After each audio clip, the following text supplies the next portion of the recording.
So today is kind of an interesting day because 20 years ago today, I started working in radio in Southwest Michigan, April 7, 1997. And so I thought, you know what? We're going to do something I've really been wanting to do today and haven't had a chance. Unless you're new to us, and we welcome you, you probably already know I'm a big Rockford Files fan. And I wasn't kidding earlier when I said I probably should send Zuckerberg a thank you note, because it wasn't until I got on Facebook and started realizing I'm not alone there. There are a lot of Rockford Files fans from the television show from the 70s, lots of James Garner fans out there.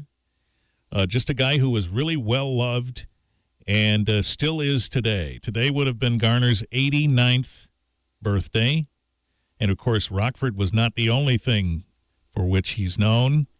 And by social media, I've had great opportunities to meet people who are even more connected to the program than I. I've sat in Firebirds that Garner has driven.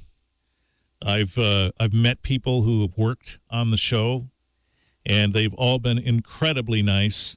And one of those people is Robert Howe, who in his early 20s was an intern on the set of the Rockford Files and worked with James Garner, and has written a book about it called The Rockford Files Behind the Scenes.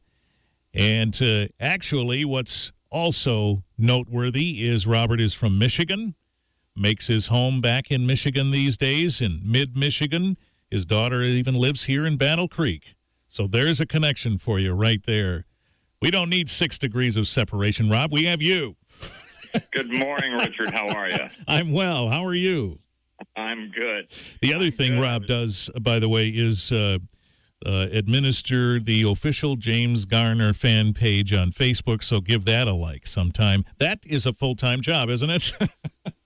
Pretty much, yeah. Yeah, it's a daily labor of love, though, for a guy that so many people love.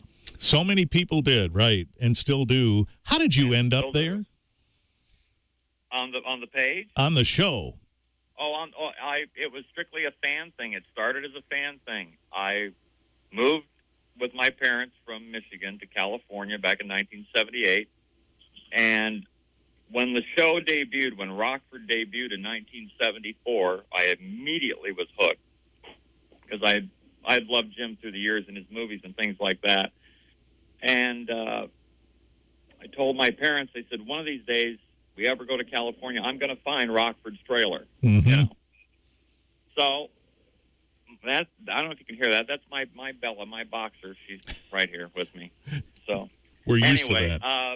I one day was driving down Pacific Coast Highway on my way through Malibu, because I was bound and determined to find that trailer. I wasn't quite sure where Paradise Cove was, and it was long before the days of GPS.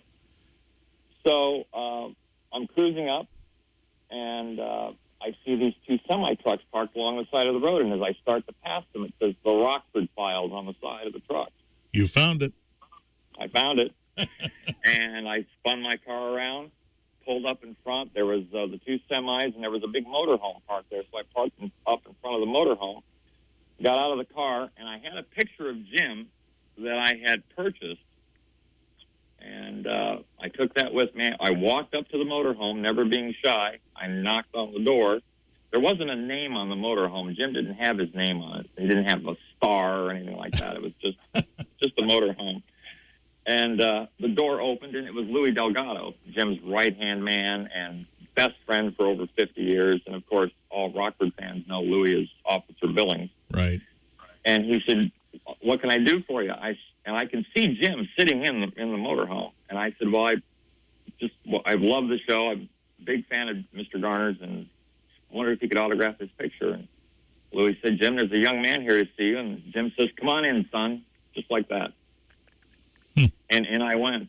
And then I followed him back to Paradise Cove, and it was for the episode A Good Clean Bust with Sequel Rights, the famous Freeze Turkey episode. That's with Hector Elizondo, for folks who know him. Yeah. And Jim loved working with Hector. They worked together on 2 Rockfords, a Brett Maverick, and they worked together in the movie The Fan. And Hector loved working with Jim. There's a great YouTube clip where Hector talks about working with. There is, yeah. Yes, there is. And so that day, he took you under his wing just like that, huh? And we just, and I came back to the set, and Don Wilkerson, the assistant director, got me onto the lot, and I just kept going from there. And John Carter, the sound man, I love the sound guys. John Carter, Frank Army, and Tom Allen. Tom Allen was the boom man, and Tom's a great guy. He went to work on Magnum with Selig afterwards, and John Carter taught me how to wrap cables, and then Bill Fannin, the prop guy, which I really love props. He kind of just showed me around, showed me things, and I loved it. It was great. It was the best 2 years of my life, up until at the time I met my lovely wife. That is an incredible story. We're talking with Robert Howe. His book is called The Rockford Files Behind the Scenes, My Personal Files. And as you heard, it was just an opportunity that suddenly happened. He walked onto the set, met James Garner in 1978, and they became friends. And he sort of became an intern of sorts who was hanging around learning the business. We'll talk more about that coming up on 95.3 WBCK. I'm spending time this half hour with Robert Howe, author of the book, The Rockford Files Behind the Scenes, My Personal Files. We've just been listening to how he, as a young man, wandered on the set of The Rockford Files, or near it, and knocked on a trailer door, and there was James Garner ready to sign a picture for him, and then they became friends after that. Do you think that could happen today? Do you think stars are that accessible today, Rob?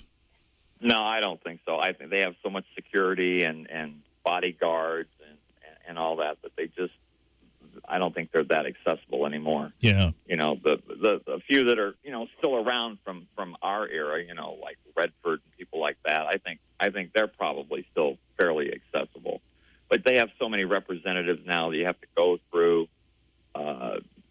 It's not the way it used to be. I mean, we used to set hop at Universal. You'd walk next door. You'd walk right on Quincy with Jack Klugman, shot next door to Rockford, and you just walk in the door and walk on the set.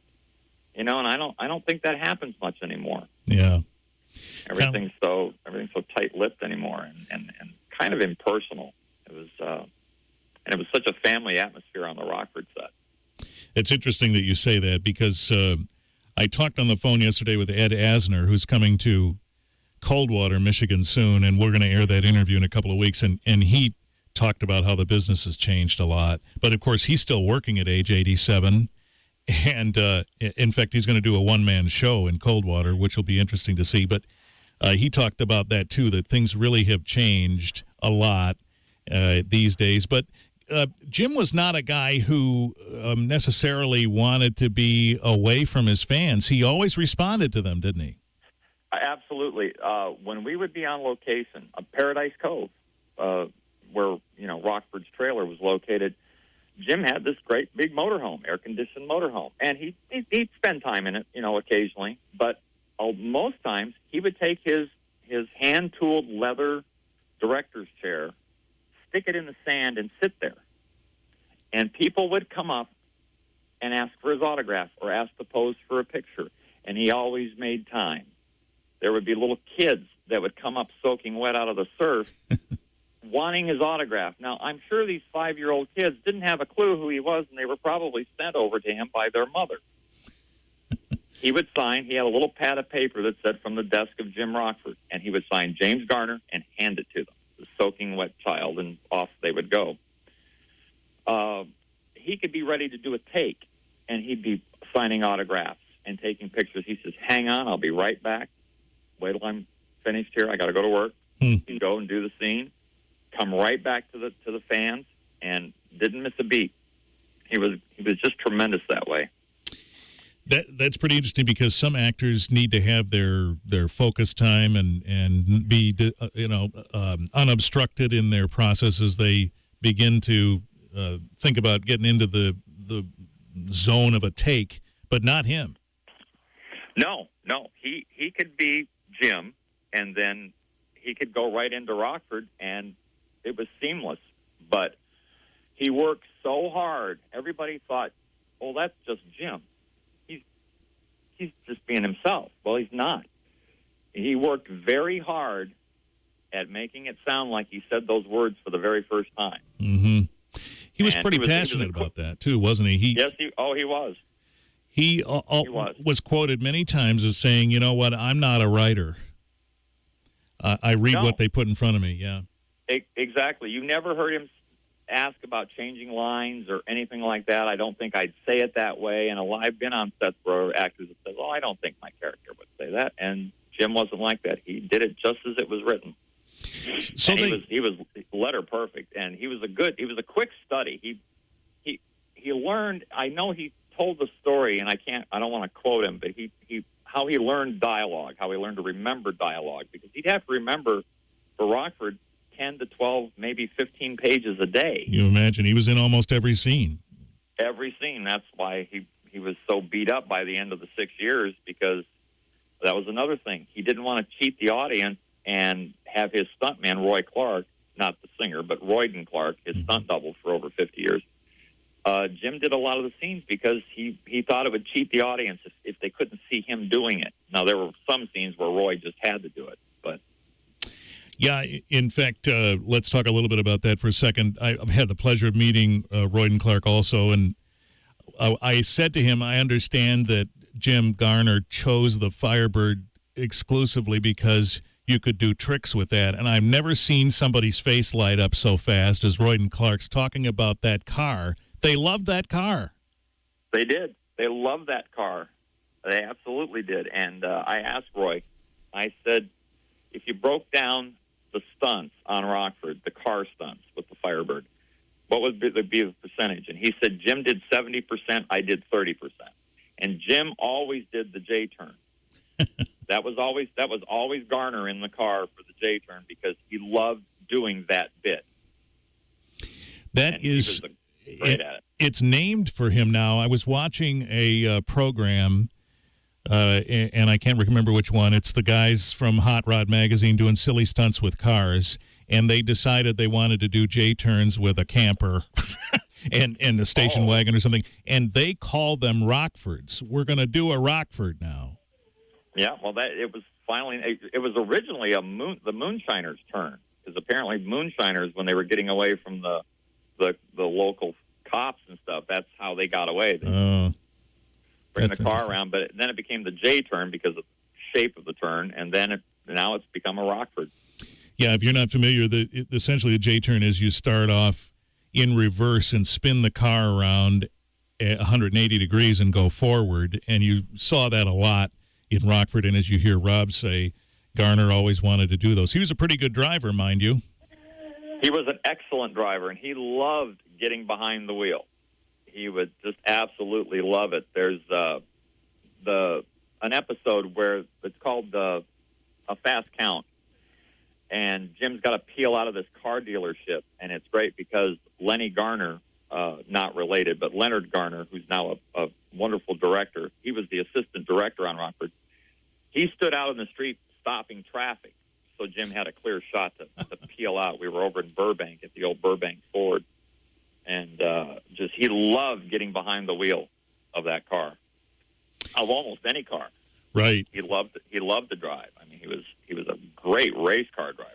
Well, just take a look at Grand Prix, I guess, and that gives you a notion for that, among others. Yes, indeed. So our time is fleeting already, Rob. What is the most memorable thing you have about Garner and Rockford? I can tell you, and I hope I don't get emotional about it. It was the last day of shooting on the 5th season, and we didn't know there was going to be a 6th season. So everybody was kind of hinting around maybe they'd like to take a little something from the set. And everybody, of course, asked Jim about the cookie jar, and he said, no, the cookie jar goes home with me. So I asked him, I said the Yellow Pages ad up on the shelf in the trailer from the pilot. He says, well, I don't know. I'll have to see. So it became the final day of shooting for the 5th season. He finished his last shot. It was the scene with the IRS. For Rockford fans, they'll know it's the scene with the IRS audit for the episode The Man Who Saw the Alligators. Hmm. They yelled, cut. We all applauded. And he disappears. And we're all standing around and we're all talking. And I see him walking across the stage, across the trailer set. And he's walking right toward me. And he says, I hear you wanted something. And I said, what? He says, well, I think you wanted this. And he pulls out this paper bag, and it's the Yellow Pages ad. And I kind of lost it, like I'm kind of losing it now. And we have a picture together of us in front of the trailer set. Right after that, Bill Fannin grabbed the camera and said, we got to get a picture. And that to me was Jim. He remembered all of the things that people asked him and all of his responsibilities of running the show. He remembered that. Right. And that meant a lot to me. And it still does gets to me this day. And I adored that man. He was the best. He was a class act. And all of us who adored him from afar really are affirmed in hearing that the guy we like so much was worthy of that. Oh, absolutely. There was no star ego when it come to James Garner. He was what you saw. He was a classy guy and just down to earth. Robert Howe's book is called The Rockford Files, Behind the Scenes, My Personal Files. We can find that just about in the usual places anywhere, Rob? Yeah, Amazon, Barnes & Noble, all those fine online retailers. Okay. So look for that, and you'll hear more or read more of these stories from just an amazing opportunity that Robert Howe had one day, just walking along in Paradise Cove in Malibu, where the Rockford Files was partially filmed. And there was Garner, and they accepted him and took him under their wing on the Rockford Files shooting set for 2 years. He writes about that in that book, and you can get a copy of it. And click the like button on the official James Garner fan page, because a lot of what shows up there is by way of the dedication that Rob has to that page. We'll talk again, sir. Richard, I appreciate it. Love talking to you. Hope to see you real soon in person. Thank you. Yeah, let's do that. Robert Howe, author of the Rockford Files Behind the Scenes.